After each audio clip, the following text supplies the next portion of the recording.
Good morning to all. In today's lecture, we will discuss the certification procedure of standing orders according to the provisions of Industrial Employment Standing Orders Act 1946. So in this lecture, we will cover the meaning of standing orders first, and after that we will deal with the procedure for certification of standing orders.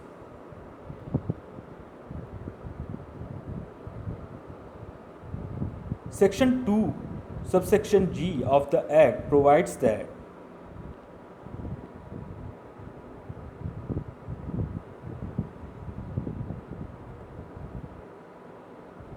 standing orders means rules relating to matters set out in the schedule of the Act. It simply says that the rules which has been made for the purposes of matters given under the schedule provided under the Act will be considered as standing orders.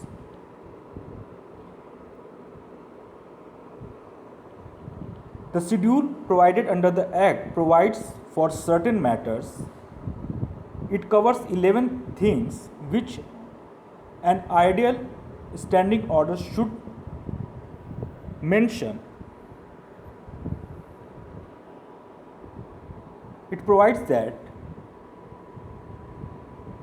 every standing order provides for the classification of workmen, whether permanent, temporary, apprentices, probationers, or badlis. It will be the responsibility of the employer to provide for the classification of workers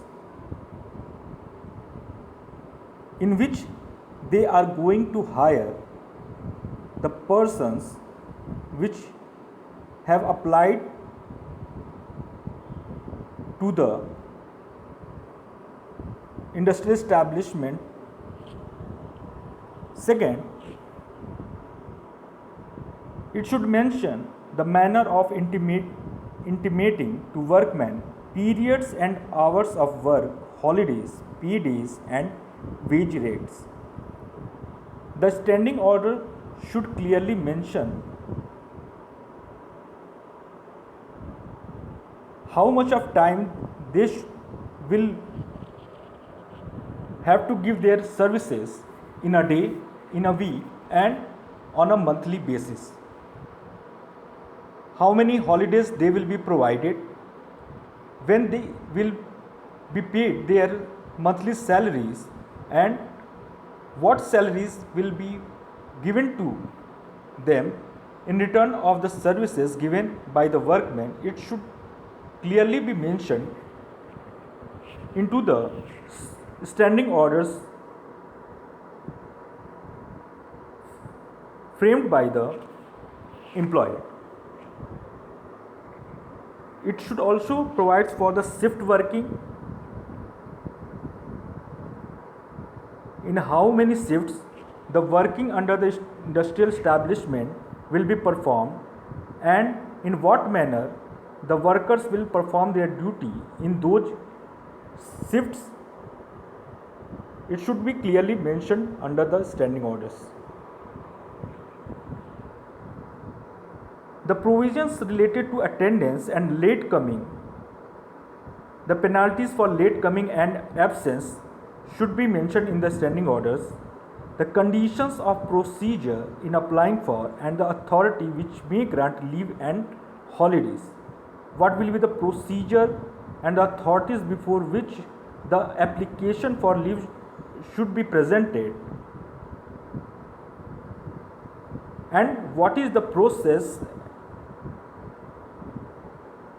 and the conditions should be clearly intimated to the workmen by the standing orders. Requirement to enter premises by certain gates and liability to search. If workers have to enter into the premises of the industrial establishment through a particular gate, then such information should be provided by the employer to the workmen through the standing orders or by any other means, and it should be specifically mentioned into the standing orders pasted on a notice board.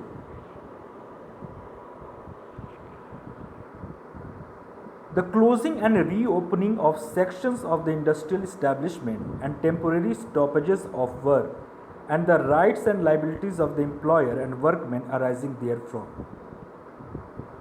The standing orders should clearly mention that in situation of temporary stoppages of work, or if after the stoppage of work the establishment is going to be reopened, what the liabilities of the employer will have and the rights and duties of the workman arising therefrom. The process of termination of employment and the notice thereof to be given by employer and workman. In case the employment of any workman is going to be terminated, its notice should be provided to the workman by the employer, and the procedure and the pro forma should be clearly provided by the employer to the workman. The suspension or dismissal for misconduct and acts or omissions which constitute misconduct. What acts will be considered as misconduct and what penalties can be imposed for those misconducts by the employer upon the employees will be clearly intimated by the employer to the workman concerned through the standing orders.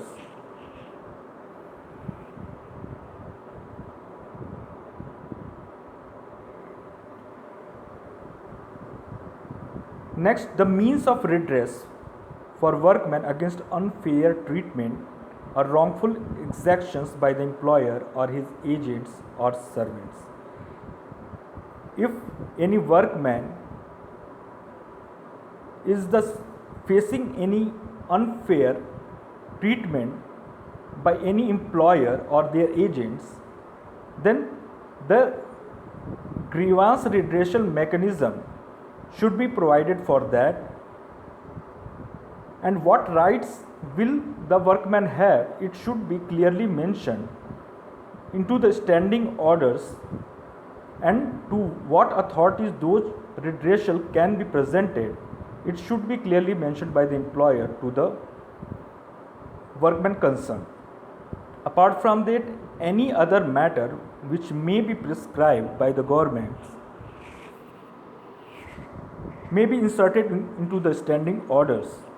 So these 10 things, and apart from that, any other matters which the appropriate government seems proper for the interest of the workers concerned, it should be clearly mentioned into the provisions of the standing orders which is going to be framed by the employer, and it is a duty of the certifying officer to ensure that these provisions has been inserted into the standing orders or not.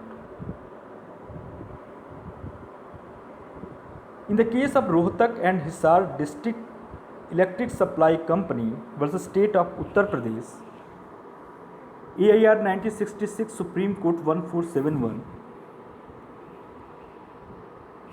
it was held by the Supreme Court that the standing orders cannot provide for a matter not listed in the schedule of the Act.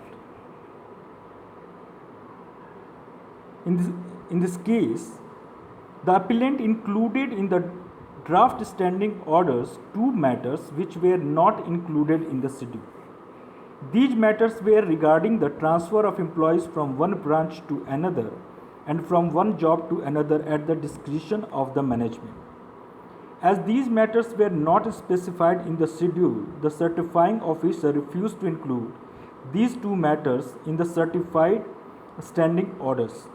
The Supreme Court held that the action of the certifying officer justified and made the following observation.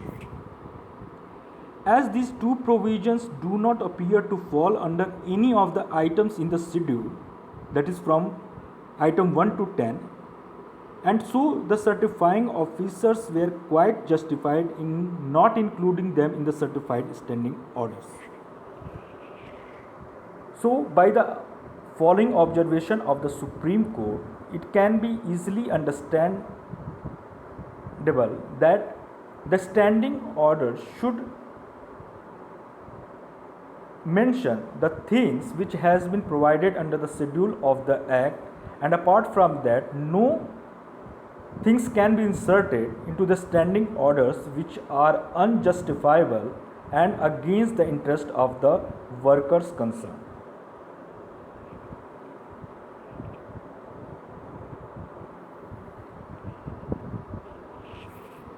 In the case of Bharat Petroleum Corporation Limited versus Maharashtra General Kamgar Union, 1999, Supreme Court held that the draft standing orders of the appellant industrial establishment provided for the right of representation to the workman in the disciplinary proceeding.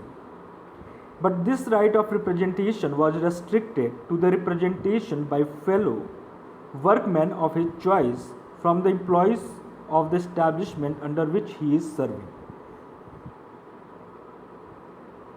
The Supreme Court held this provision of representation of the workmen under the draft standing order reasonable, fair, and in consonance with the model standing orders. Therefore, the Supreme Court in this case held that the draft standing orders could be certified.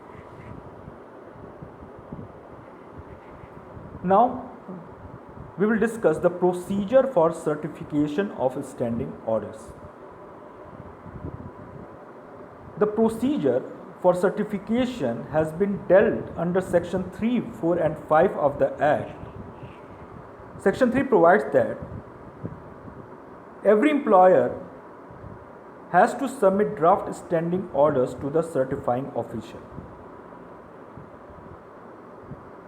After that, Section 4 provides for standing orders to fulfill certain conditions. Certifying officer to adjudicate on the fairness or reasonableness of the draft standing orders. And at last, the procedure to be followed by the certifying officer to certify the standing orders as provided under Section 5. So, we will discuss these procedures one by one.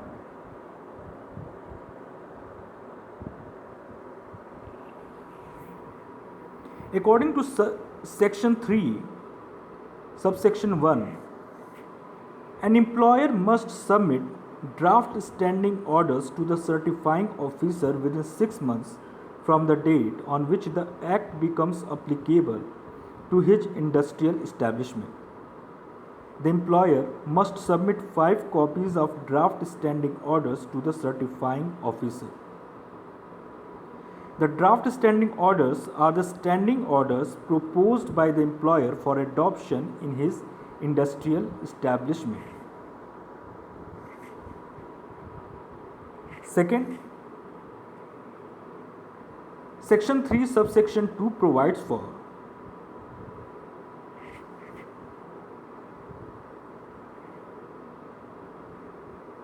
that the schedule to the Industrial Employment Standing Orders Act 1946 specifies the matters to be included in the standing orders applicable to the industrial establishment under the Act.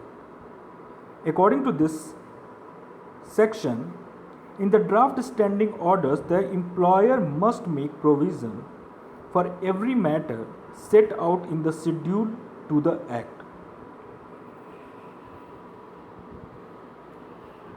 The appropriate government may prescribe a model standing orders for the industrial establishment within the state. In such case, the standing orders drafted by the employer must be in conformity with such model standing orders.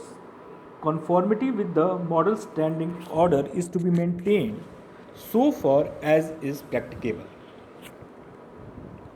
The third requirement provided under section 3 is that the draft standing orders must be accompanied by a statement. This statement gives prescribed particulars of the workmen employed in the industrial establishment. The statement must give the name of the trade union, if any, to which its workmen belong. So, along with the rules, under section 3, the employer